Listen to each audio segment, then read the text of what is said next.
আমি স্কুলে গেলাম। আচ্ছা ঠিক আছে, সাবধানে যাস।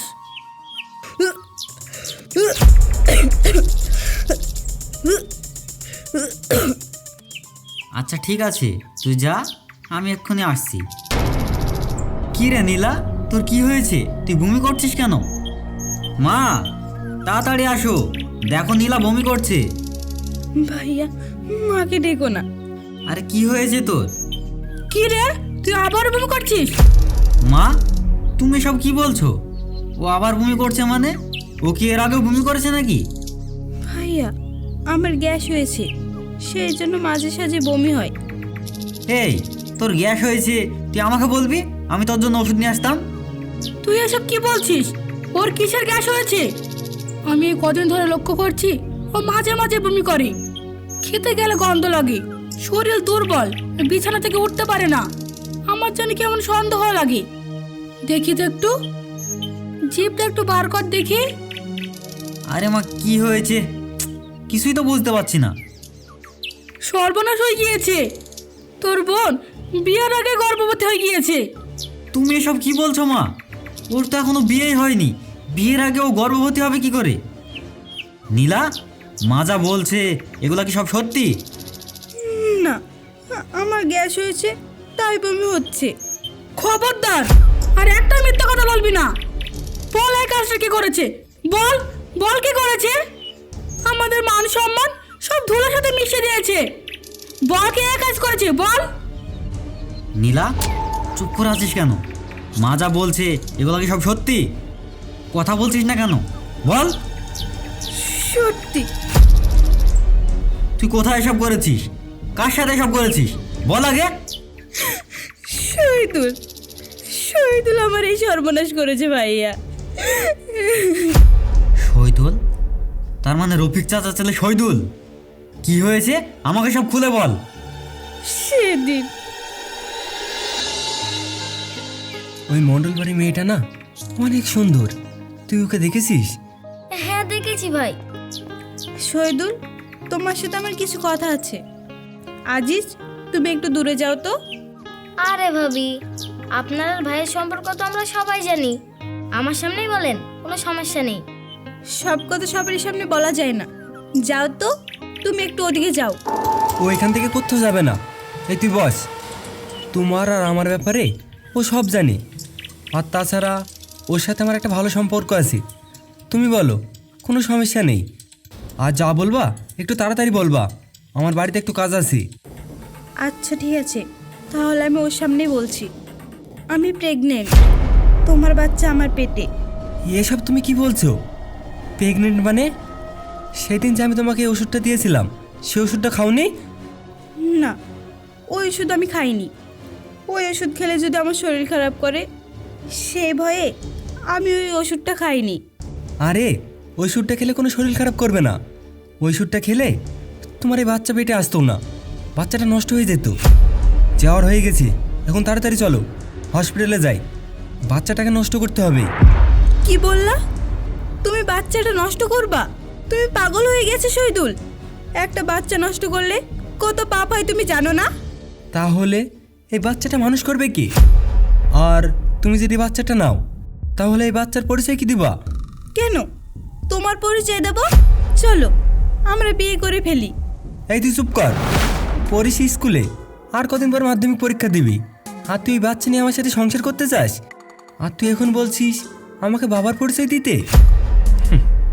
তোকে একটু ভালো লেগেছে বলে তাই তোর সাথে একটু সময় কাটিয়েছি। আমি জানতাম না তুই এই অঘটন ঘটাবি। যাক, যাওয়ার হয়ে গেছি। যত টাকা লাগবে আমি দেব। চ, আমি তোকে ডাক্তারখানায় নিয়ে যাই। দরকার হয় আমি তোকে কলকাতা নিয়ে যাব, আর সেখানে গিয়ে এই বাচ্চাটাকে খতম করে দেব। তুমি এসব কি বলছো? আমার পেটে যে বাচ্চাটা আছে, এটা তো আমাদের দুজনের ভালোবাসার প্রতীক। তুমি তো আমাকে ভালোবাসো, তাহলে এই বাচ্চাটাকে কেন নষ্ট করতে বলছো? আর এই বাচ্চাটা নষ্ট করতে গিয়ে আমার শরীরের যদি কোনো ক্ষতি হয়, তখন কি হবে বলো তো? কিচ্ছু হবে না।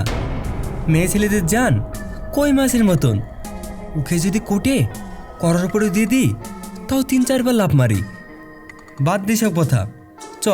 তোকে কলকাতা নিয়ে গিয়ে এই বাচ্চাটাকে নষ্ট করে দিই, আর এতে করে তোরও কোনো মান সম্মানের ক্ষতি হবে না, আর আমারও কোনো মান সম্মানের ক্ষতি হবে না। অসম্ভব, আমি কোনো মতে এই বাচ্চাটা নষ্ট করতে দেব না। এখন তুমি এই বাচ্চাটাকে পরিচয় দিবা কি না সেটা বলো। আর যদি পরিচয় না দাও তাহলে কিভাবে পরিচয় পেতে হয় সেটা আমি ভালো করেই জানি। তোর যা করার কর, আমি তো তোকে চিনিই না। এ আশিক, আমি কি ওকে চিনি? না ভাই, আমি তোকে চিনি না। তুই কে? আর তুই পেটে বাচ্চা নিয়ে আমাকে বাবার পরিচয় দিচ্ছিস? শোন, তুই আমার সামনে আর কোনোদিন আসবি না। আমি তো তোকে চিনি না। এ আশিক, চল। শহীদুল, শহীদুল, আমার কথাটা তো শোনো। এখন আমি কি করব? আর সবার সামনে আমি কিভাবে মুখ দেখাবো? এখন তুমি আমাকে বাঁচাও ভাইয়া, না হলে আমি গ্রামে মুখ দেখাতে পারবো না। তোর ভাই তোকে কিভাবে বাঁচাবে? তোকে যদি এখন কেউ বাঁচাতে পারে সে হল একমাত্র শহীদুল। তোকে ওর সাথে বিয়ে করতে হবে, না হলে তুই কিভাবে বাঁচবি? ও যে আমাকে বিয়ে করবে না। ছি ছি ছি ছি ছি, তুই এটা কি করলি নীলা? তুই আমাদের বংশের মুখে চুনকালি মাখিয়ে দিলি। এই কথা যদি সমাজের লোক সব জানতে পারে তাহলে তো আমাদেরকে নিয়ে সবাই ছিছি করবে। এই কাজটা তুই কিভাবে করতে পারলি বলতো? আরে আমি তোর বড় ভাই, তুই আমার কাছ থেকে যখন যেটা চেয়েছিস আমি তোকে তখন সেটা দিয়েছি। তোকে আমি পরিপূর্ণ স্বাধীনতা দিয়েছি, আর তুই সেই সুযোগ নিয়ে এই কাজটা করতে পারলি? বাবা, এসব কথা না বলে এখন কি করা যায় সেটা ভাব। হ্যাঁ মা, ব্যবস্থা তো করতেই হবে। আমি এক্ষুনি শহীদুলের কাছে যাব। প্রয়োজন হলে আমি ওর হাতে পায়ে ধরেও বিয়ের জন্য রাজি করাবো। আর তাতেও যদি না হয় জোর করে হলেও এর একটা ব্যবস্থা করব। তুমি থাকো মা, আমি আসছি। হায় হায় হায়, আমার কি সর্বনাশ হলো, আমার কি সর্বনাশ হলো। মা, মা, তোর পোড়া মুখে আমাকে মা ডাকছিস? এসব কাজ করার আগে একবার আমাদের কথা মনে পড়লো না? একবার আমাদের মান সম্মানের কথা মনে পড়লো না? কেন করলি এসব কাজ? কেন করলি তুই?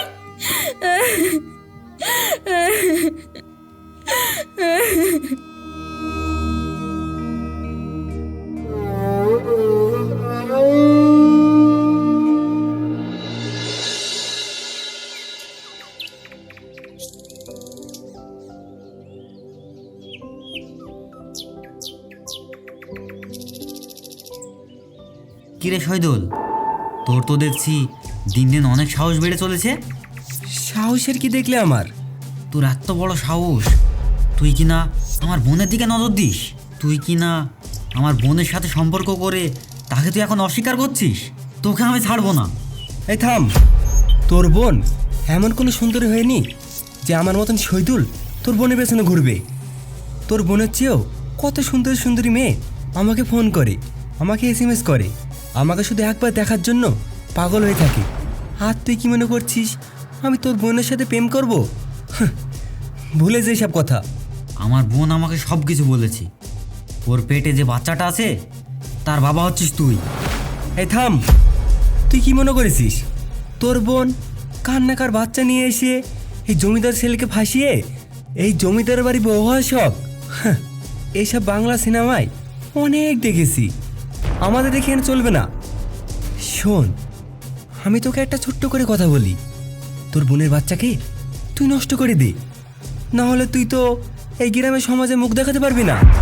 গ্রামের লোক তো বলবে তোর বোন স্কুল ছাত্রী হয়ে এই বয়সে প্রেগনেন্ট। এইটা তো গ্রামে ভাইরাল নিউজ হয়ে যাবে। এই চুপ, মুখ সামলিয়ে কথা বল। এটা আমি ভালো করে জানি তোর সাথে আমার বোনের একটা সম্পর্ক আছে। এখন তুই এটা স্বীকার কর। ঠিক আছে, আমি মানলাম তোর বোনের সাথে আমার সম্পর্ক ছিল, তোর বোনকে আমি ভালোবেসেছি। আর এটাও মানলাম যে তোর বোনের পেটের বাচ্চাটাও আমার। কিন্তু তুই এটা প্রমাণ করাবে কি করে? আর এটাও তো হতে পারে এটা অন্য কারো বাচ্চা, আর তুই আমার দোষ দিচ্ছিস। মুখ সামলিয়ে কথা বল। এটা ভুলে যাস না যে তুই আমার বোনের বিষয়ে কথা বলছিস। নিজেকে শুধরিয়ে নে। দেখ, তুই আমার বন্ধু বলে আমি এখনো কিছু বলছি না।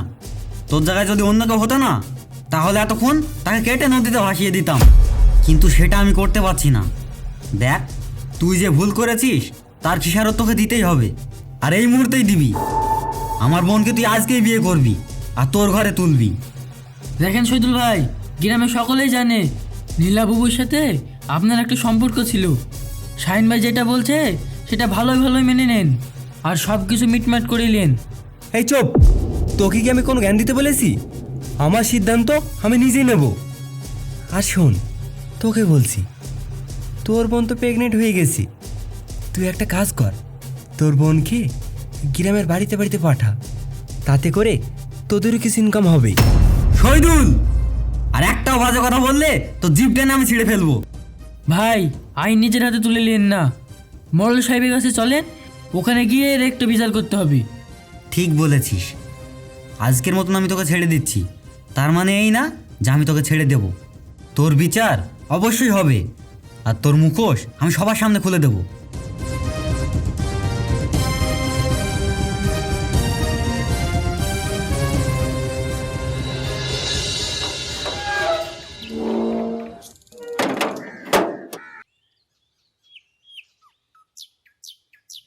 মড়ল সাহেব, আরে শাহিন, কি ব্যাপার হঠাৎ আমার বাড়িতে?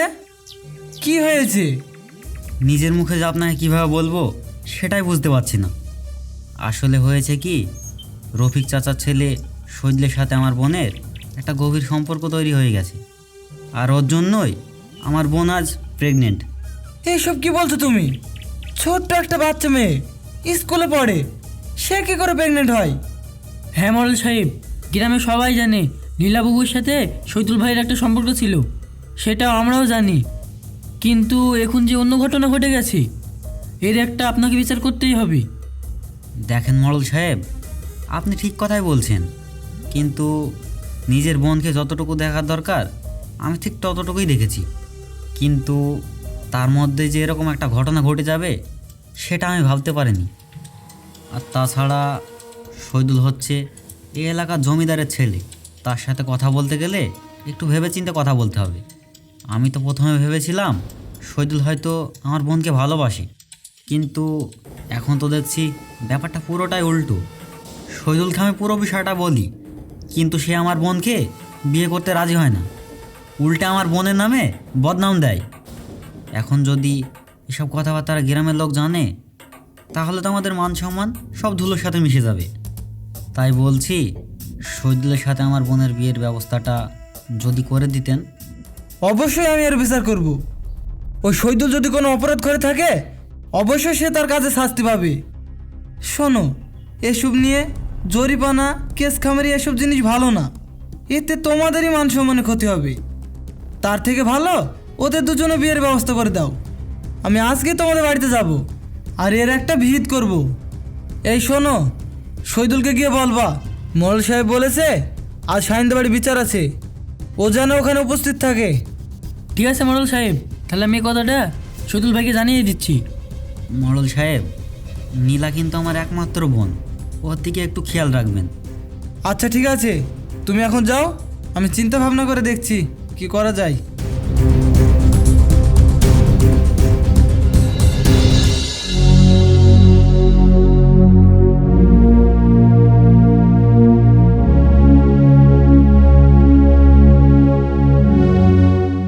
বাবা, তুই এসেছিস?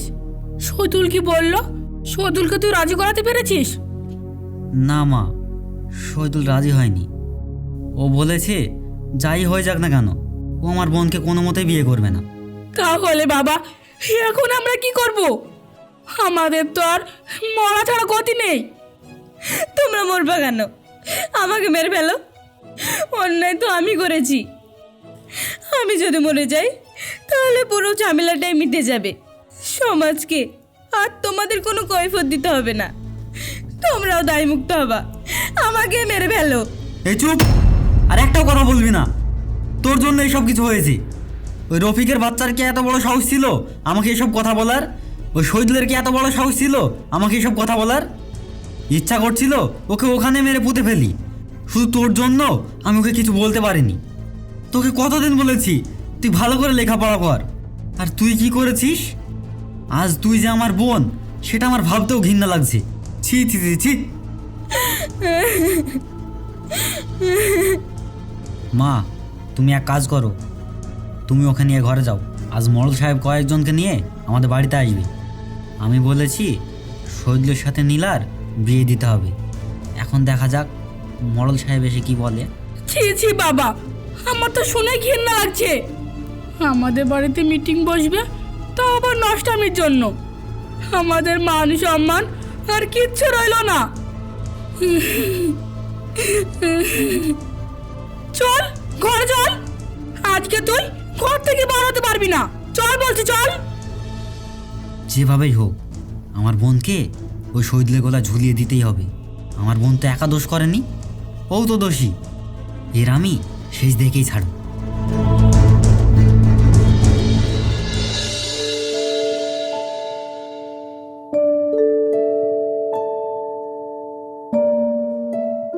শহীদুল ভাই, আপনাকে মডেল সাহেব ডেকেছে। আজকে বিকালবেলায় শাইন ভাইদের একটা মিটিং হবে, আপনাকে সেখানে উপস্থিত থাকতে বলেছে। ঠিক আছে, মোড়ল সাহেব যেহেতু যেতে বলেছে তাহলে তো আমাকে যেতেই হবে, তাই না? এই গ্রামে হচ্ছে মোড়ল সব থেকে বড় ব্যক্তি, তার কথা কি আমরা অমান্য করতে পারি?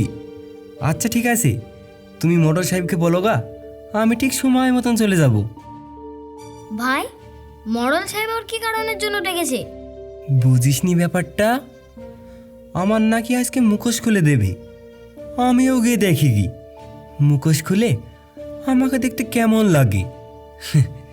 এখন চলেন।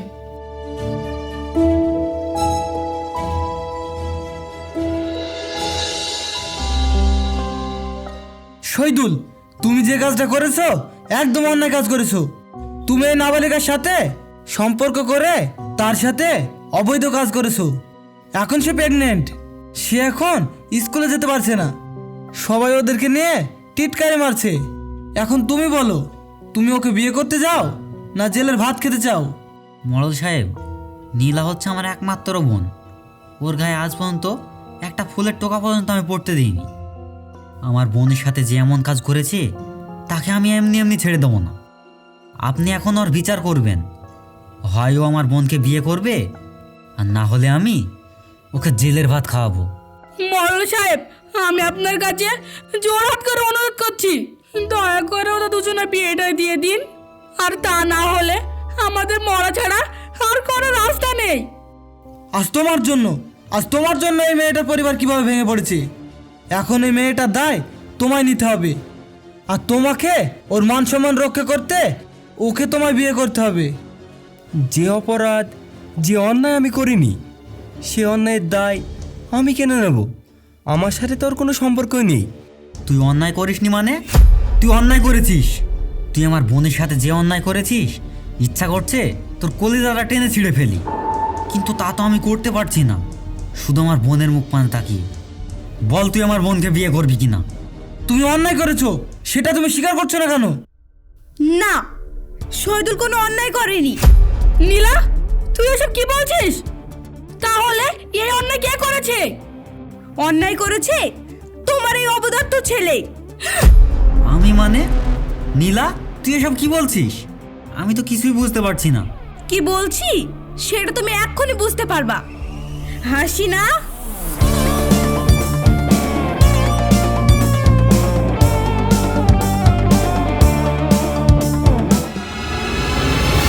হাসি না?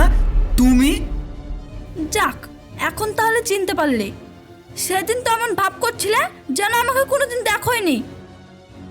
মানে কি বলতে চাচ্ছ তুমি? মানেটা আমি বলছি। ছি ভাইয়া ছি, তুমি এত নীচ। আমি তোমাকে অনেক ভালো ভাবতাম। কেন? আমি কি করলাম? কি করলে? তোমার লজ্জা করছে না ভাইয়া? একটু আগে যখন আমি মিথ্যা কথা বললাম যে আমি প্রেগনেন্ট আর এর জন্য দায়ী শহীদুল, তখন তো খুব ভাই হয়ে বোনের বিচার করতে এসেছিলে, শহীদুলকে মারতে গিয়েছিলে। নিজের বোনের বেলায় ইজ্জত খুব দামি, তাই না? আর নিজে যখন হাসিনাকে ব্যবহার করে তাকে ছুঁড়ে ফেলে দিয়েছিলে, তখন মনে ছিল না ও তো কারোর বোন, ও তো কারোর মেয়ে।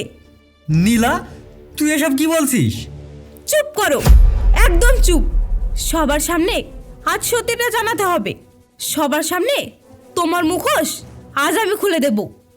মরল সাহেব, আমি প্রেগনেন্ট না, আমার পেটে কোনো বাচ্চা নেই, পুরোটাই ছিল একটা নাটক। তোমার মুখোশ খোলার জন্য আমি আর শহীদুল ভাই এই প্ল্যানটা করেছি। তুমি অস্বীকার করেছিলে বলে এই মেয়েটা, এই হাসিনা লজ্জায় আত্মহত্যা করতে গিয়েছিল। আমি নিজের চোখে দেখেছি, আমি আর শহীদুল ভাই ওকে বাঁচিয়েছি। ছি ভাইয়া ছি, তুমি এত নিচু মনের মানুষ। নিজের পাপ ঢাকতে একটা জ্যান্ত মানুষকে মেরে ফেলতে চেয়েছিলে। শাহিন নিজের বোনকে বাঁচানোর জন্য খুব তো লাফালে, এখন নিজের পাপের বেলা চুপ কেন? নীলা যা বলছে তা কি সব সত্যি? আমি আসলে ভয় পেয়ে গিয়েছিলাম মোড়ল সাহেব। সমাজ কি বলবে, লোকে কি বলবে? সমাজ আমাকে মেরে ফেলে সমাজকে খুশি করতে চেয়েছিলে? আমি তো শুধু আমার অধিকার চেয়েছিলাম শাহিন। এখনো সময় আছে ভাইয়া, মানুষ হও, নিজের ভুল স্বীকার করো। শহীদুল ভাই নির্দোষ, তাকে মিথ্যা অপবাদ দেওয়া হয়েছে শুধুমাত্র তোমাকে শিক্ষা দেওয়ার জন্য। আসল দোষী হচ্ছে তুমি। আমাকে মাফ করে দাও হাসিনা, আমি শয়তানের পাল্লায় পড়ে গিয়েছিলাম। আমি অনেক বড় ভুল করেছি। আমি তোমাকে আর আমার সন্তানকে আমি মেনে নেব আজই, আর এই মুহূর্তে তোমাকে আমি আমার ঘরে তুলব। শহীদুল, আমাকে মাফ করে দিস ভাই, আমি না বুঝে তোকে। ভুল মানুষই করে ভাই, তুই যে তোর নিজের ভুলটা বুঝতে পেরেছিস এটাই অনেক। আল্লাহ যা করেন ভালোর জন্যই করেন। আলহামদুলিল্লাহ, মানুষ মাত্রই ভুল হয়, তবে যে ভুল শুধরিয়ে নেয় সেই হচ্ছে আসল মানুষ। শাহিন যখন নিজের ভুল বুঝতে পেরে হাসিনাকে মেনে নিয়েছে, তখন তার কোনো কথাই থাকে না। তাহলে তো সবই মিটে গেল। যাও সবাই মিলে আনন্দ করো।